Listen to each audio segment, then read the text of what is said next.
இந்த மாதிரி model some வந்து அடிக்கடி டிஎன்பிஎஸ்சியில் கேட்குற மாடல் தான் அது. 2 நம்பரோட விகிதம் வந்து 3:5. எல்சிஎம் கொடுத்துட்டாங்க. ஹெச்சிசிஎஃப் வந்து அது கொடுக்கல. அந்த நம்பர் வந்து என்னன்னு கேட்குறாங்க. 2 நம்பர் வந்து என்னன்னு கேட்குறாங்க. இந்த மாதிரி கேட்டதை நம்ம என்ன ஃபார்முலா, இந்த ஃபார்முலா இருக்கு இல்லையா, என்ன formula, A × B = HCF × LCM. இந்த ஃபார்முலா போடணும். 2 நம்பர் கொடுத்தா 3 நம்பர் இருந்தால் என்ன பண்ணணும், இன்ட்டு சி இது கூட சி, அப்போ HCF மட்டும் ஸ்கொயர் பண்ணிடணும், எல்சிஎம் வந்து விட்டுணும். 3 நம்பர் கொடுத்தா இங்கே வந்து 2 நம்பர் தான் கொடுத்துருக்காங்க இல்லையா. அப்போ வந்து இதுதான் formula. A × B = HCF × LCM. ஏ வந்து A வந்து 3 × X வந்து HCF வந்து குறிக்கும். அது இந்த ரேஷியோ இருக்கு இல்லையா, அந்த ரேஷியோ கூட வந்து நம்ம HCF வந்து பெருக்கினீங்கன்னு வச்சிங்களேன், நமக்கு வந்து அந்த உண்மையான நம்பர் வந்து கிடச்சிரும். நமக்கு HCF தெரியாது, அதனால் எக்ஸ்ன்னு வச்சுருக்கோம்.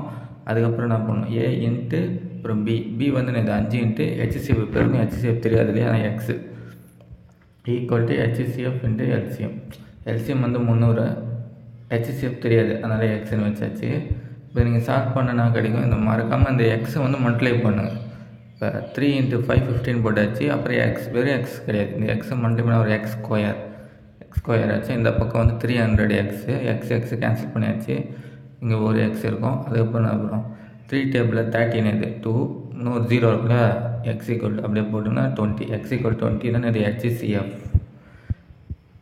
இதில் நான் போனேன் HCF வந்து பெருகுனா வந்துடும் 3:5 கூட. இது இங்கே பெருகணும். 3 × HCF 3 × 20 5 × 20 போட்டோன்னா கிடைக்கும் 60 100 கிடைக்கும். இதான் நம்பர் 60 100 தான் வந்து ஆன்சரு. இந்த ரேஷியோ எப்படி இங்கே கொடுத்துருக்காங்க இங்கே புரியலன்னா பாருங்கள். ஏற்கனவே சொல்லியிருக்காங்க நிறைய சம்முக்கு. இங்கே பாருங்கள், இது என்ன இருக்குது, இந்த நம்பருக்கு திங்க இதாச்சு. இது HCF கண்டுபிடிச்சா என்ன வரும்னா 20ன்னு வரும்.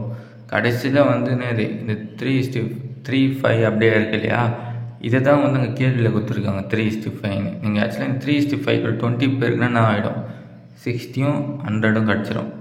இந்த 3:5 தான் இங்கே கேள்வியில் கொடுத்துருக்காங்க. நம்ம தெரிஞ்சுக்க வேண்டியது என்னது, இந்த ரேஷியோ கூட HCF பெருக்குன்னா நம்பர் வந்துடும். அது தெரிஞ்சால் இந்த சம் வந்து ஈஸியாக நீங்கள் சால்வ் பண்ணிடலாம். ஸோ 3:5 கொடுத்துருக்காங்க. இது கூட வந்து HCF பெருக்குன்னா அது கிடச்சிரும். ஆன்சர் அது சி. இந்த சம் வந்து நம்ம சாய்ஸ் வச்சு கூட போடலாம். இங்கே பாருங்கள், 2 நம்பர் வந்து கேட்குறாங்க. அந்த 2 நம்பர் ஆப்ஷனில் இருக்குது இல்லையா, இதில் ஏதோ ஒன்று தான் அந்த 2 நம்பர். இதில் 2 நம்பரில் எதுக்கு வந்து எல்சிஎம் வந்து 300 வருது அப்படின்னு பார்த்தாலும் நம்ம சொல்லிடலாம். எல்சிஎம் வந்து 300 வந்து இதுக்கு மட்டும்தான் வரும். ஓகேவா, சிக்கு மட்டும்தான் வந்து 300 வரும், வேறு எதுக்கும் வராது. அந்த மாதிரி சொல்லிடலாம். இந்த கொஸ்டின் பேப்பரோட மற்ற சம்ஸை பார்க்கணும். டிஸ்கிரிப்ஷனில் ப்ளேஸ் கொடுத்துருக்கேன், தேவைப்பட்டால் பாருங்கள்.